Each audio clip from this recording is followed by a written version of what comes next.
دیکھیے agendas coalition partners کے درمیان ہمیشہ کرنٹ بھی ہوتے ہیں، دیرینہ بھی ہوتے ہیں، اور دیرینہ سے مطلب یہ کہ جب سے یہ کولیشن شروع ہوا ہے اس وقت سے کوئی ڈھکی چھپی بات نہیں ہے کہ اونچ نیچ خاصی ہوتی رہی ہے، چاہے وہ شراکت داری ہو بجٹ کی بنانے میں یا دوسری چیزوں میں، اور ایک سینس ہو کہ ہماری رائے لی جا رہی ہے۔ تو پنجاب کے حوالے سے بھی پریزیڈنٹ زرداری نے کچھ کمپلینٹ سنی ہیں ہمارے ممبران سے، اوپر سے پھر ایک ان کی میٹنگ الگ سے بھی تھی، آئی تھنک وہ بورڈ میٹنگ ہوتی ہے، پروموشن بورڈ ہوتا ہے وغیرہ، تو غالباً ان چیزوں کے حوالے سے ہے۔ میں کراچی میں ہوں تو I have not really checked on this agenda، لیکن یہی ایجنڈا ہوتا ہے ہمیشہ کہ ہمارے تعلقات میں اور اگر کس طرح ہموار ہو سکتے ہیں اور کس طرح بہتری آ سکتی ہے، اور جو سندھ اور پاکستان پیپلز پارٹی چاہے بلوچستان ہو، پنجاب ہو، جہاں بھی کی بات ہو رہی ہو، یہ صوبائی مسائل بھی آ جاتے ہیں اس میں کہ وہ کس طرح حل ہو سکتے ہیں۔ ابھی 1 سال ہونے کو آ رہا ہے، تو یہ میں سمجھتی ہوں اس میں پرائم منسٹر کی جو توجہ ہوتی ہے وہ بہت ضروری ہوتی ہے۔ اچھا شریف صاحبہ، یہ پوسٹ پون ہونا میٹنگ کوئی خاص اس کی وجہ اختلافات کا زیادہ ہونا بھی ہو سکتا ہے یا ایک نارمل روٹین میٹر اسے سمجھا جائے؟ یہ تو آپ پی ایم آفس سے پوچھیں جی، آئی مین دس از ایک دن کی اونچ نیچ میں تو میں نہیں سمجھتی کوئی ایسی بات ہوتی ہے۔ اچھا، کابینہ کی تعداد بڑھا دی گئی ہے، اسٹیٹ منسٹرز ہیں، فیڈرل منسٹرز ہیں، کافی زیادہ لوگ اس میں آ چکے ہیں۔ اب پیپلز پارٹی ایک ایسی کولیشن پارٹنر ہے جس کے بغیر حکومت چل نہیں سکتی، تو کیا پیپلز پارٹی کو آن بورڈ لیا گیا؟ کیونکہ اس میں کچھ ایسے لوگ بھی شامل ہیں، فار ایگزامپل تحریک انصاف کے سابق رہنما پرویز خٹک صاحب ہیں، کیا اس پر آپ کو اعتماد میں لیا گیا؟ اور آپ کی سپورٹ کے بغیر of course I would repeat کہ ایک دن بھی نہیں چل سکتی گورنمنٹ۔ دیکھیے بات سمپل سی ہے کہ جب پیپلز پارٹی نے کہہ دیا ہے اور ایک دفعہ نہیں بار بار کہا ہے کہ ہم وفاقی کابینہ کا حصہ نہیں ہونا چاہتے، تو میں سمجھتی ہوں آگے پھر انہوں نے جس طرح پروسیڈ کرنا ہے وہ کریں گے۔ اور جہاں تک اعتماد میں لینے کی بات ہے، دیکھیے سارا مسئلہ یہی ہے کہ مجھے نہیں پتا کہ فیڈرل کیبنٹ کے حوالے سے اعتماد میں لینا تھا یا نہیں، لیکن بہت ساری اور اہم اور ٹھوس باتیں ہیں جس کا میں اس وقت ذکر نہیں کرنا چاہتی، بہت سو کی بار بار بات ہو چکی ہے، جو تحفظات ہیں اور آن بورڈ لینے کا ایک میں سمجھتی ہوں ٹھوس عمل ہونا چاہیے، یہ آن آف سلسلہ نہیں ہونا چاہیے۔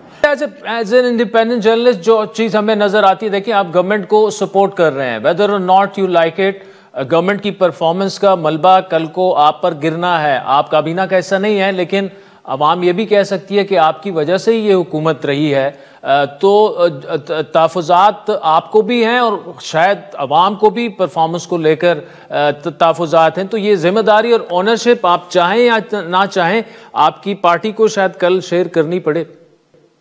دیکھیے یہ اب آپ کی رائے ہے کچھ لوگوں کی، تو بالکل ایسی بات ہم جو لوگوں سے ملتے ہیں، بات چیت ہوتی ہے، گفت و شنید میں سب کے ساتھ رہتے ہیں، بہت سارے لوگوں کی یہ رائے نہیں ہے۔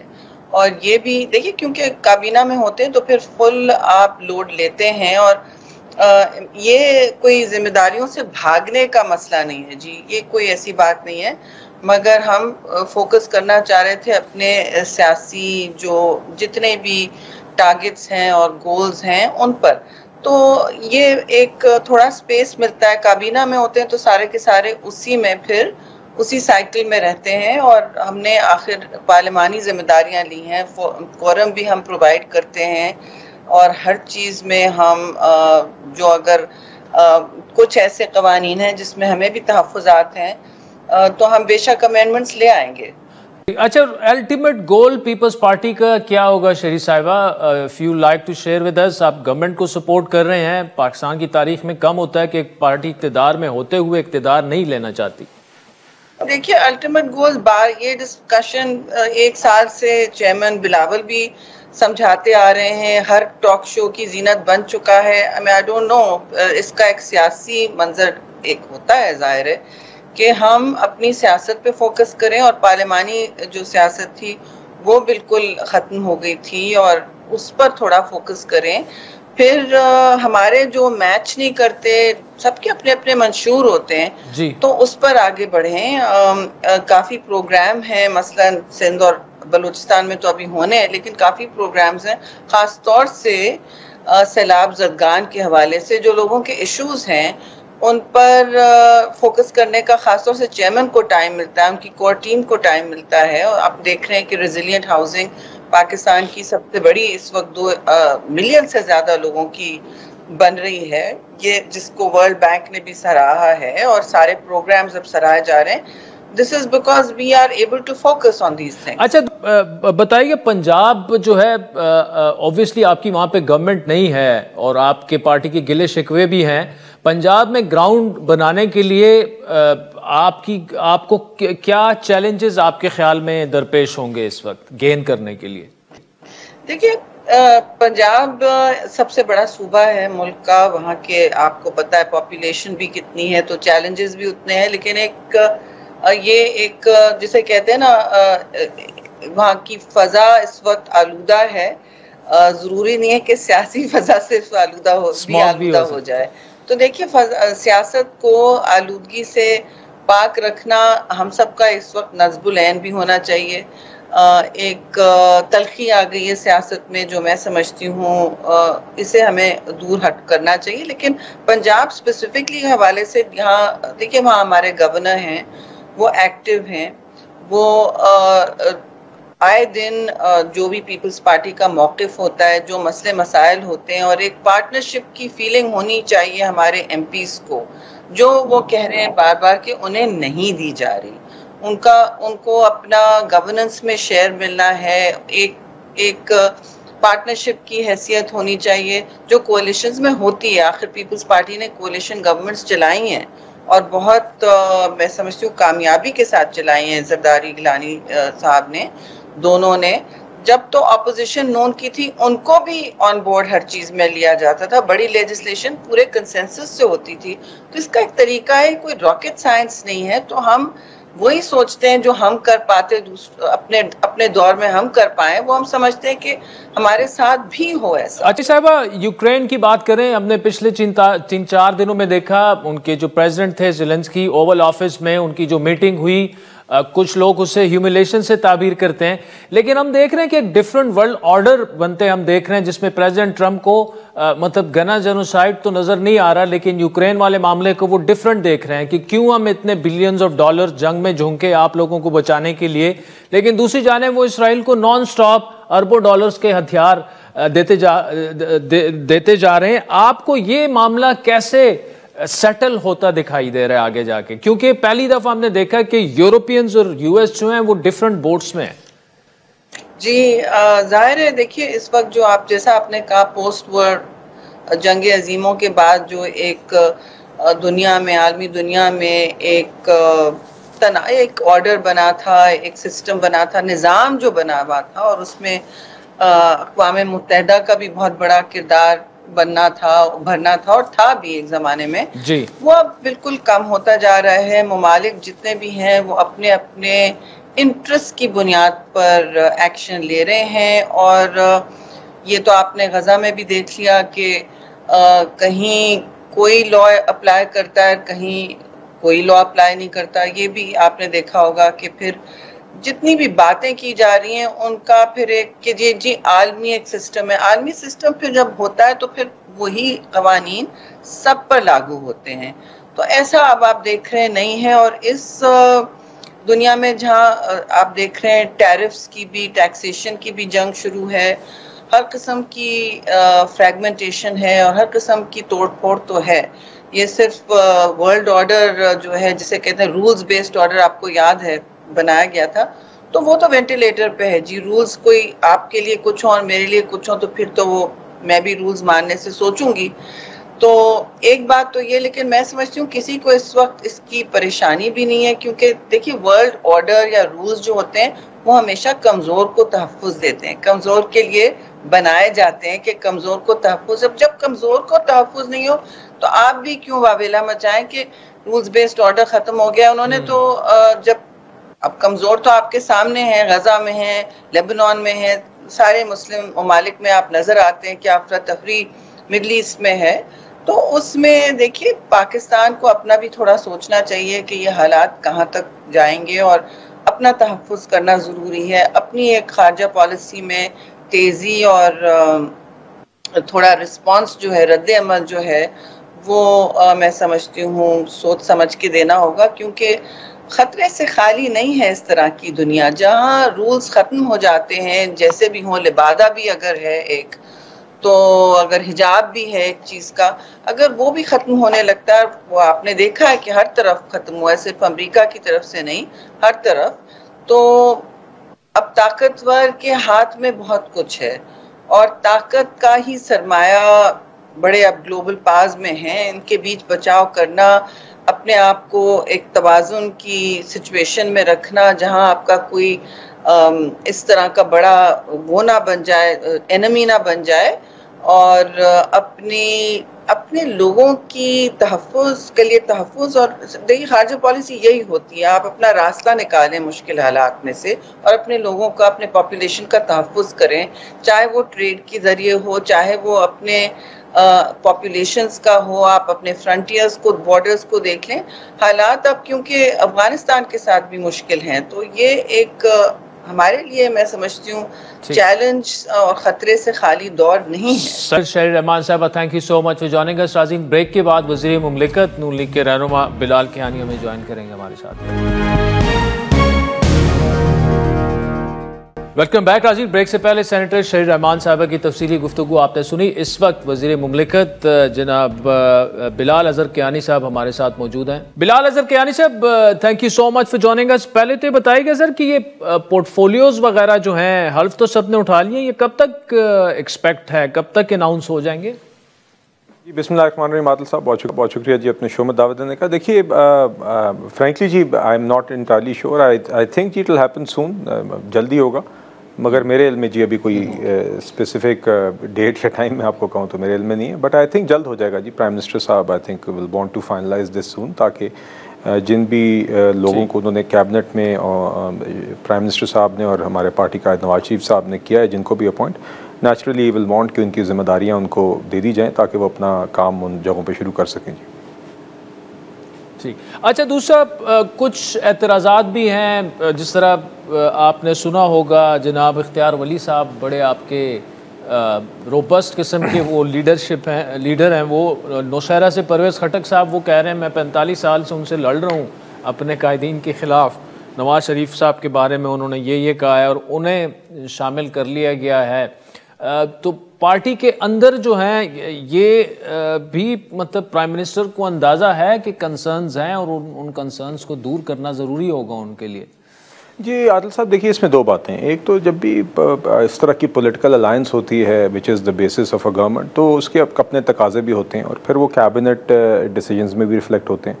ہم ابھی ایک پولیٹیکل الائنس کی صورت میں گورنمنٹ ہے جو چل رہی ہے جی، اور اس کی ایک اپنی ڈائنامکس ہوتی ہیں، مگر اس کا ہرگز مطلب یہ نہیں ہوتا کہ اختیار ولی صاحب جیسے ہمارے ساتھی جو جماعت کے اثاثے ہیں، جماعت کے درینہ کارکنان ہیں، ان کی کوئی پوزیشن میں کوئی کمی ہے. وہ تو اپنی جگہ ان کا پارٹی میں ایک جو اہمیت ہے، ان کی جو ایک ویلیو ہے وہ اپنی جگہ قائم ہے. اور دیکھیے یقیناً جب کیبنٹ چینجز یا انڈکشنز ہوتے ہیں تو کچھ تحفظات بھی ہوتے ہیں، تو یہ نیچرل ہوتا ہے. مگر بالکل جی پرائم منسٹر صاحب اور پارٹی قائد نواز شریف صاحب کے لیے ایک وہ ساتھی جو جماعت کے ساتھ کھڑا رہا ہے، جو جماعت کے ہمارے اثاثے ہیں، ان کی اہمیت جانتے بھی ہیں، اس کو ویلیو بھی کرتے ہیں، اور انشاءاللہ ان کو وہ اہمیت ملتی رہے گی جی. باقی میں کیبنٹ میں کی جو بھی اپوائنٹمنٹس ہے اس کی ڈائنامکس کے حوالے سے میں آپ سے آلریڈی ذکر کر چکا ہوں جی. جی ٹھیک. اچھا آتے ہیں پیپلز پارٹی پر. بلال صاحب آج شہری رحمان صاحبہ سے بھی بات ہو رہی تھی. آپ کو پتہ ہے پیپلز پارٹی کی اپنی ریزرویشنز ہیں کہ ہمیں policy decisions per on board نہیں لیا جاتا. ابھی چلے ہم کیبنٹ میں تو نہیں آ رہے، لیکن انہوں نے کہا کہ بہت سے ایسے فیصلے ہیں کہ ہمیں آن بورڈ لیا جانا چاہیے تھا. اور پی ایم صاحب کی آج ملاقات بھی تھی چیئرمین بلاول سے، وہ شاید کسی وجہ سے پوسٹ پون ہو گئی ہے. اور پنجاب کو لے کر ان کو کافی وہ ہے کہ انہیں سپیس وہاں پر نہیں دی جا رہی. تو پیپلز پارٹی کے بغیر تو گورنمنٹ کا چلنا بھی تقریباً ناممکن ہے فیڈرل میں. تو کیا پالیسی لیول پر یہ کوئی ڈسکشن ہوئی ہے کہ پیپلز پارٹی کے ساتھ مل بیٹھ کر یہ مذاکرات یہ معاملات حل کیے جائیں؟ جی عادل صاحب دیکھیے آپ نے دیکھا ہے کہ پی ڈی ایم حکومت کے دور پہ بھی اور آج بھی پیپلز پارٹی کے ساتھ ہماری ایک الائنس ہے اور ایک بڑی میچور اور ہیلتھی ایک ریلیشن شپ ہے جی. اور دیکھیے آپ نے دیکھا ہے کہ ایک ریگولر ڈائلاگ چاہے وہ لیڈرشپ سطح پہ ہو جس میں فار ایگزامپل پرائم منسٹر صاحب سے بلاول صاحب مل رہے ہوں, یا ورکنگ سطح پہ ہو جس میں ہمارے پارٹی کے سینئر ممبرز اور پیپلز پارٹی کے سینئر ممبرز ملتے ہیں اور دیگر ایشوز ڈسکس کرتے ہیں. ایک ریگولر ڈائلاگز جاری رہتے ہیں. اس میں آئی تھنک کافی ایشوز کے اوپر کافی معاملات پر مشاورت رہتی بھی ہے جی. اگر کہیں کوئی کمی بیشی ہے تو وہ بھی انشاءاللہ پوری کریں گے, دور کریں گے. مگر یہ دیکھیے یہ اس طرح کے الائنس کے اندر اس طرح کے ایشوز تحفظات کراپ اپ کرتے ہیں اور اس کو ہم ریگولرلی ایڈریس کرنا ہوتا ہے. مین تھنگ اس کہ ایک پروڈکٹیو اور ایک میچور ریلیشن شپ قائم رہے جو کہ بیسس رہے اس حکومت کی, جو کہ اور یہ وہ اس حکومت کی جو کہ آج اس ملک میں اسٹیبلٹی جو ہم نے ایک سال بعد دیکھی ہے اس کی ایک بنیاد بنی ہے. جو مقصد تھا اس حکومت بنانے کا اس کے اثرات ہم نے دیکھے ہیں اور وہ اچیو کیا الحمدللہ, اور آگے مزید اس سفر کو جاری رکھیں گے. تو پیپلز پارٹی جی ہماری بڑی ویلیوڈ پارٹنر بھی ہے, ایلائی ہے, اور انشاءاللہ ہر سطح پہ لیڈرشپ سطح پہ اور ورکنگ سطح پہ جو بھی ایشوز ہیں اس کو ان کے ہم سنیں گے اور ایڈریس کریں گے, اور یہ اسی طریقے سے انشاءاللہ ایک ریگولر سلسلہ جاری رہے گا جی. بلال صاحب کل آپ کی گورنمنٹ ایک سال کی پرفارمنس جو ہے وہ عوام کے سامنے رکھنی جا رہی ہے. آبویسلی اسٹیبلٹی ہم نے دیکھی کہ آئی ہے اور انفلیشن جو ہے وہ بھی نیچے آئی ہے, سنگل ڈیجٹ میں آئی ہے, انٹرسٹ ریٹ بھی نیچے آیا ہے, پھر کرنٹ اکاؤنٹ سرپلس بھی ہوا ہے. تو لیکن ایک چیلنج ہوگا, اور جو کہ پرائم منسٹر صاحب سے میری جب خود بھی بات ہوئی ان کو بھی اس بات کا ادراک ہے کہ اب جو ہم نے اڑان اڑنی ہے جو کہ گروتھ کی طرف کا ایک سفر ہے وہ آسان نہیں ہوگا, اور ایک ایسے ٹائم میں جب ملک میں سیکیورٹی چیلنجز بھی ہیں اور آپ کو پتہ ہے انویسٹمنٹ لانا اتنا آسان کام نہیں ہے. کتنا چیلنجنگ ہوگا آپ کے خیال میں گورنمنٹ کے لیے اب گروتھ میں آگے جانا؟ جی دیکھیے عادل صاحب میرے خیال سے اس سے زیادہ چیلنجنگ نہیں ہوگا جتنا چیلنجنگ پچھلا ایک سال تھا, اور ان چیلنجز کے باوجود ہم نے ہدف اچیو کیا. آج مہنگائی کی شرح 1.5% پر ہے, فیبرری کی ماہ کی جو آئی ہے جو 2016 کے بعد کم ترین شرح ہے. آج آپ کا ایک اسٹیبل ایکسچینج ریٹ ہے, پالیسی ریٹ ہے جو تقریباً آدھا ہو گیا ہے from when we came into government. اور آپ نے دیکھا ہے کہ کرنٹ اکاؤنٹ بیلنس پازیٹیو ہے, پرائمری بیلنس کے حوالے سے ہم اپنے ہدف آن ٹریک ہیں, آئی ایم ایف کے ساتھ بھی جو پروگرام ہے. تو دیکھیے اسی طریقے سے آگے اب نیکسٹ سٹیج میں جو سسٹینیبل اور انکلوسیو اکنامک گروتھ ہم نے اچیو کرنی ہے, اور خاص طور پہ جو ہم نے ایکسپورٹس کو سسٹینیبلی بڑھانا ہے تاکہ ہماری وہ بنیاد برے سالانہ طور پر ملک میں فارن ایکسچینج ریزروز کو بڑھانے کی, ڈالر کمانے کی. چونکہ آپ جانتے ہیں کہ یہ ڈالرز کی قلت ہی ہمیشہ ایک وجہ بنتی ہے کہ ہمیں آئی ایم ایف کی طرف بار بار واپس جانا پڑا ہے. تو ہم نے اس دلدل سے نکلنا ہے, اور پرائم منسٹر صاحب یہ بار بار کہتے ہیں کہ this has to be the last I M F program. تو وی آر جی انشاءاللہ کمیٹڈ ٹو دس. آپ دیکھ رہے ہیں کہ فارن ڈائریکٹ انویسٹمنٹ کی طرف اب آپ نے دیکھا کہ دیگر ممالک کے ساتھ ہماری کہیں پہ ایم او یوز سائن ہو گئے ہیں, کہیں پہ ہم آگے اس سے زیادہ ایڈوانس سٹیج میں ہیں, پیرلل ٹریکس کے اوپر ڈسکشنز جاری ہیں. تو انشاءاللہ آپ دیکھیں گے کہ سسٹینیبل اور انکلوسیو اکنامک گروتھ کی طرف بھی جائیں گے, جس میں نہ صرف مہنگائی قابو میں رہے اور ایکسپورٹس بڑھیں, بلکہ ہمارے پاکستانی شہریوں کی اور خاص طور پہ لوور مڈل انکم کلاسز کی, ہر پاکستانی شہری کی پرچیسنگ پاور میں بھی اضافہ ہو اور ان کی آمدن میں بھی اضافہ ہو. بلال Azhar Kiani sahab thank you so مچ. جانے گا ناظرین وقت ہو چاہتا ہے ایک بریک کا, جس کے بعد آپ سے دوبارہ ملاقات ہوگی. ویلکم بیک ناظرین. خیبر پختونخوا میں دہشت گردی کے واقعات میں نمایاں اضافہ ہوتا جا رہا ہے. جہاں ایک جانب صوبے کے انتظامی جو معاملات ہیں دگردو ہیں, وہیں سیکیورٹی کے حالات بھی اچھے نہیں ہیں. 3 روز پہلے نوشہرہ کے علاقے اکوڑا خٹک میں دارالعلوم مکانیہ میں جمعے کو خودکش دھماکے میں جامع کے نائب محتمم مولانا حامد الحق حقانی سمیت 8 افراد جان سے گئے, جبکہ 20 سے زائد شدید زخمی ہوئے. مولانا حامد الحق دارالعلوم حقانیہ کی مسجد سے نماز جمعہ کی ادائیگی کے بعد اپنی رہائش گاہ کی طرف جا رہے تھے تو مسجد کے خارجی دروازے کے قریب ایک خودکش حملہ آور نے خود کو دھماکے سے اڑا دیا. حامد الحق حقانی صاحب جو ہے وہ مولانا سمیع الحق کے بڑے صاحبزادے تھے. مولانا حامد الحق حقانی ایم ایم اے کے ٹکٹ پر 2002 سے 7 تک قومی اسمبلی کے رکن بھی رہے. مولانا سمیع الحق کی 2018 میں وفات کے بعد وہ جمعیت علماء اسلام سمیع الحق کے سربراہ اور دارالعلوم حقانیہ اکوڑا خٹک کے نائب محتمم بھی منتخب ہوئے.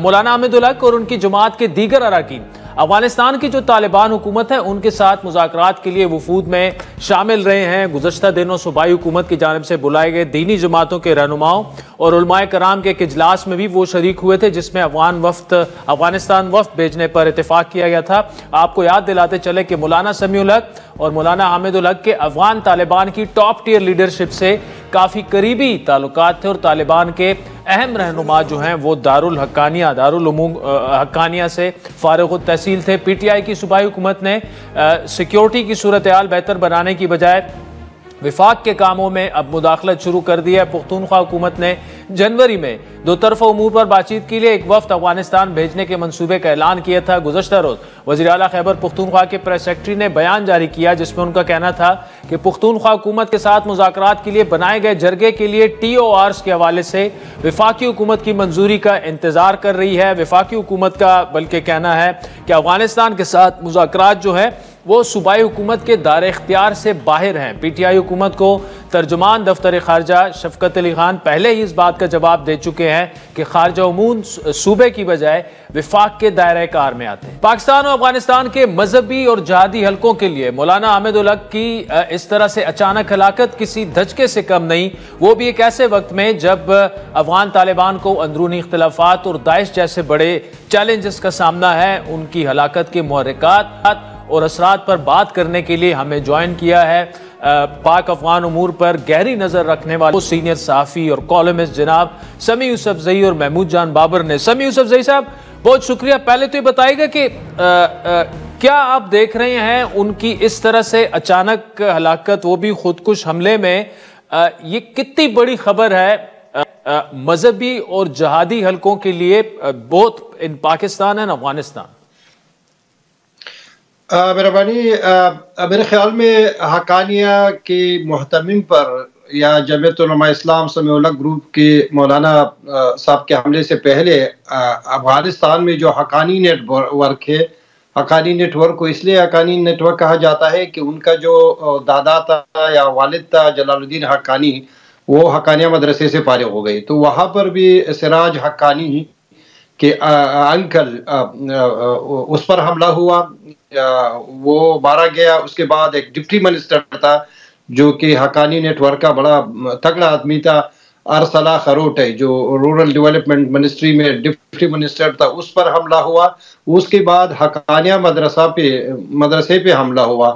تو میرے خیال میں لگتا ہے ایسا ہے کہ داعش والوں نے ایک منظم پلاننگ سے حقانیوں کو, چاہے افغانستان میں ہو پاکستان میں ہو, ان کو ٹارگٹ کرنا شروع کر دیا ہے. ایک بہت بڑا حملہ ہے یہ, اسی یعنی حقانیہ اور دیوبند ٹاٹا اسکول, یہ بہت بڑا کنٹریبیوشن ہے افغانستان اور پاکستان کی علماءوں کے لیے, دینی مدارس کی طلباء کے لیے, اور بہت بڑا سند ہے. تو اس کا مطلب یہ ہے کہ یہ جو گروپ ہے, یہ جو داعش ہے, جو بھی ہے, وہ بڑی منظم طریقے سے یہاں پر جو افغانستان میں جو اکالی کے لوگ ہیں, پاکستان میں حقانیہ کے مدرسہ ہے, ان پر اٹیک کر رہی ہے تاکہ ان کے جو مستقبل میں جو ان کے خیالات ہے, جو ان کے پلاننگ ہے داعش کا, جہاں سے مذہبی طبقوں کا تعلق ہے, تو وہاں سے وہ ریسورسز کو ختم کرنا چاہتے ہیں. وہ اپنے لیے نام بھی کمانا چاہتا ہے تاکہ وہ ان جگہوں پہ حملہ کرے جہاں سے جہادی سرگرمیاں شروع ہو جاتا ہے. اس میں کوئی شک نہیں ہے کہ مولانا سمیع الحق کا بیٹا جو حامد الحق, انہوں نے بہت سخت باتیں کی ہے 2 دن پہلے, بالخصوص پاکستانی اسٹیبلشمنٹ کے بارے میں. تو شاید جو لوگ یہ چاہتے ہیں کہ یہ اٹیک کرے, انہوں نے بڑی دقت سے انہوں نے اس ٹائمنگ کا انہوں نے فیصلہ کیا کہ اس وقت ان کو مارنا ہے. جو پہلے سے حامد الحق نے وہی بات کی جو مولانا فضل الرحمان کرتے ہیں, لیکن مولانا فضل الرحمان ایک بہت بڑا سیاستدان ہے, ان کو فصاحت و بلاغت حاصل ہے, وہ ہر بات کو اپنے انداز میں کر سکتے ہیں. لیکن حامد الحق نے جو باتیں کی وہ بھی بہت سخت ہے, بالخصوص پاکستانی آرمی کے بابت. تو شاید اسی وجہ سے جو عناصر ہے جو چاہتے ہیں کہ اسٹیٹ اور علماءوں کے درمیان ایک لڑائی ہو, انہوں نے یہ فیصلہ کیا کہ یہ بہترین وقت ہے کہ ان کو ایک ضرب لگانا ہے. تو یہ مذہبی علوم کی ایک علامت ہے حقانیہ مدرسہ, اس پر حملہ بہت بڑا حملہ ہے. اور میرے خیال میں اب یہ اسی طرح چلیں گے. داعش وغیرہ افغانستان میں ان کا ٹیریٹوریل کنٹرول ختم ہو چکا ہے, لیکن اب یہ القاعدہ کی طرح ایک گروپ بن چکا ہے جو صرف اسپیشل آپریشن کرتے ہیں، یعنی ٹیریٹوریل کنٹرول ان کا ہے نہیں، لیکن وہ ایسے حملے کرتے ہیں جو بہت بڑی نام اور اثر رکھتے ہیں. جس طرح کابل میں انہوں نے حقانی کے خلیل حقانی پہ حملہ کیا، اس کے بعد ان کے دوسری بندے پہ کر دیا، اب حقانیہ مدرسہ پہنچ گئی. تو لگتا ہے کہ ایک منظم طریقے سے جو داعش والے ہیں یا جو بھی ہے وہ علماء کے پیچھے پڑ گئی ہے. اور میرے خیال میں اچھا محمود جان بابر صاحب، سمیع یوسفزئی صاحب نے تو بڑی تفصیل سے بتا دیا، آپ اپنا تجزیہ دیں. آپ کے نزدیک یہ واقعہ جو ہے یہ کتنا بڑا ہے؟ سیکیورٹی لیبز تو آف کورس ہے، مطلب حقانیہ مدرسے کے اندر جا کر حامد الحق کو اس طرح سے ٹارگٹ کرنا، آپ اس کو کیسے دیکھ رہے ہیں اور اس کے اثرات فیوچر پر کیا دیکھ رہے ہیں آپ؟ جی شکریہ. مولانا حامد الحق کی جب آپ بات کرتے ہیں نا تو وہ ایک ایسا جنکچر تھے جہاں پہ تین مختلف سائڈز آ کے ایک جگہ ملتے تھے. جیسے کہ وہ پاکستان میں فرقہ واریت کے حوالے سے بہت پریشان تھے، دہشت گردی کے حوالے سے پریشان تھے، پاکستان میں حملوں کے خلاف تھے. اس کے علاوہ ان کی جو دوسری خواہش تھی وہ یہ تھی کہ افغانستان میں اس وقت افغان طالبان کی جو حکومت ہے تو پاکستان اور اس کے تعلقات بہت بہتر ہونے چاہیے، اور یہ دو طرفہ تعلقات بہتر ہوں. تو وہ یہ کہتے تھے کہ دو اسلامی ممالک کے تعلقات بہتر ہونے چاہیے، اور وہ تنقید کرتے تھے کہ پاکستان دیگر ممالک کے ساتھ تو تعلقات بہتر بنا رہا ہے لیکن وہ طالبان کے ساتھ افغانستان میں تعلقات کو بہتر نہیں بنا رہا. تیسری ان کی جو حیثیت تھی وہ یہ تھی کہ وہ مین نیگوشیٹرز میں سے تھے جو خیبر پختونخوا کی حکومت مذاکرات کرنے جا رہی تھی. تو ایک کندھا انہوں نے دیا تھا، اور ان کے حوالے سے یہ بات تھی کہ ان کے اہم لوگ اس میں جائیں گے. جب جرگہ جائے گا تو اگر وہ خود نہیں جاتے تو ان کے اہم کوئی بندہ اس میں ضرور شامل ہوگا، اور ان کا نام بھی انہوں نے دیا تھا. تو اس کا مطلب ہے کہ وہ دو تین کام اکٹھے ایک ہی وقت میں کرنا چاہتے تھے لیکن وہ نہیں ہو پا رہے تھے. تو اس لیے وہ کچھ یہاں پہ خیبر پختونخوا حکومت کے بھی دوست سمجھے جا رہے تھے، وہ پاکستان میں دہشت گردی کے خلاف حملوں پہ پاکستان کے بھی دوست سمجھے جا رہے تھے، اور وہ افغانستان میں افغان طالبان کے لیے پریشان ہو کے افغان طالبان کے بھی دوست تھے. تو وہ ایک ایسی جگہ پہ تھے اور ایک ایسی حیثیت میں تھے کہ وہ تینوں حیثیتوں میں پریشان تھے. اور اس پریشانی کا، جس طرح سمیع یوسفزئی صاحب نے بھی بات کی، اس پریشانی کا حوالہ انہوں نے اپنے 2-3 دن پہلے جو بڑی سخت تقریر کی اس میں بھی انہوں نے دیا، اور انہوں نے کہا کہ پاکستان اور افغانستان کو اکٹھے ہو کے اس ریجن میں ایک مل کے چلنا چاہیے.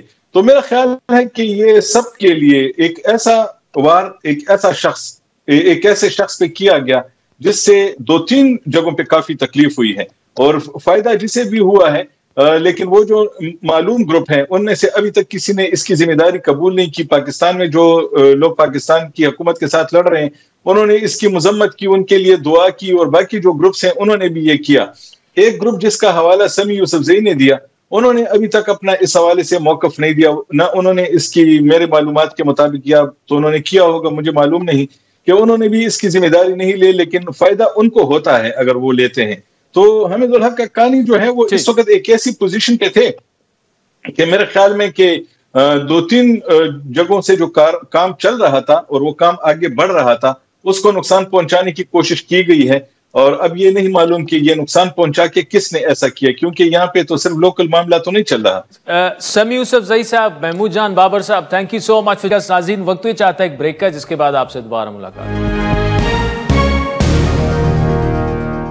ویلکم بیک ناظرین. 28 فروری کو امریکہ میں وائٹ ہاؤس کے اوول آفس میں یو ایس پریزیڈنٹ اور یوکرینین پریزیڈنٹ جو ہیں ولادیمیر زیلنسکی کے درمیان ہونے والی ملاقات نے اس وقت پوری دنیا کو حیران کر دیا جب دونوں ممالک کے صدور کے درمیان دیکھتے ہی دیکھتے تکرار میں بدل گئی. ڈونلڈ ٹرمپ اور زیلنسکی کے درمیان وائٹ ہاؤس میں ہونے والی ملاقات میں اس وقت بدمزگی پیدا ہوئی جب یوکرینین پریزیڈنٹ کی امریکی صدر اور نائب صدر سے معدنیات سے متعلق معاہدے پر بات چیت کے دوران تکرار ہوئی. امریکی صدر ٹرمپ نے یوکرینی صدر سے کہا کہ روس کے ساتھ معاہدہ کریں ورنہ ہم پیچھے ہٹ جائیں گے. اس کے بعد تکرار ہوئی، وہ پوری دنیا نے دیکھی، اور جو معاہدہ ہونا تھا، جو پریس کانفرنس ہونی تھی، وہ پوسٹ پونڈ ہو گئی. پھر یوکرینین جو پریزیڈنٹ ہیں وہ ہم نے دیکھا کہ یورپ پہنچے، برطانیہ پہنچے. وہاں انہیں جو خصوصاً کیئر سٹارمر ہیں، برٹش پرائم منسٹر ہیں، انہوں نے نہ صرف امداد کا اعلان کیا بلکہ وہ جو ابھی تک برطانیہ اور یورپین ممالک کرتے آئے ہیں یوکرین کے ساتھ، وہ ایک ایکسٹینڈ کیا. ثقلین امام صاحب معروف براڈ کاسٹر اور صحافی لندن سے موجود ہے. ثقلین صاحب، what do we call it؟ مطلب پوسٹ 1990 کے بعد ہم دیکھ رہے ہیں کہ یورپینز اور یو ایس جو ہے وہ بالکل الگ سائڈ پہ کھڑے ہیں اور ایسا لگ رہا ہے کہ ایک نیا ورلڈ آرڈر ترتیب ہو رہا ہے جس میں کوئی ویلیوز کی کوئی گنجائش نہیں ہوگی.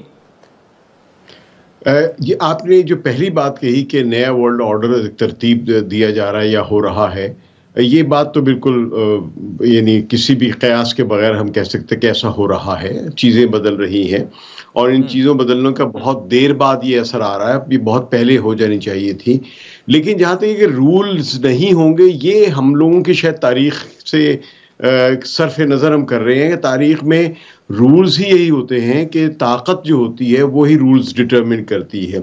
اگر آپ کسی بھی زمانے کے رولز کو یعنی ورلڈ آرڈر کو دیکھیں گے تو جہاں پہ جو بھی ایک طاقتور امپائر تھی اس نے رولز ڈٹرمن کیے, چھوٹی طاقتوں نے ان رولز کو فالو کیا, اور جو اس سے بھی چھوٹی تھی جو ان رولز کے تحت نہیں چلنا چاہتی تھی وہ ہمیشہ لڑتی رہیں اور یا تو تباہ ہو جاتی تھی یا اپنے چھوٹے چھوٹے انکلیو بنا لیتی. یہ آپ کو رومن امپائر سے لے کر اور اب تک یہی ملے گا ہمیشہ.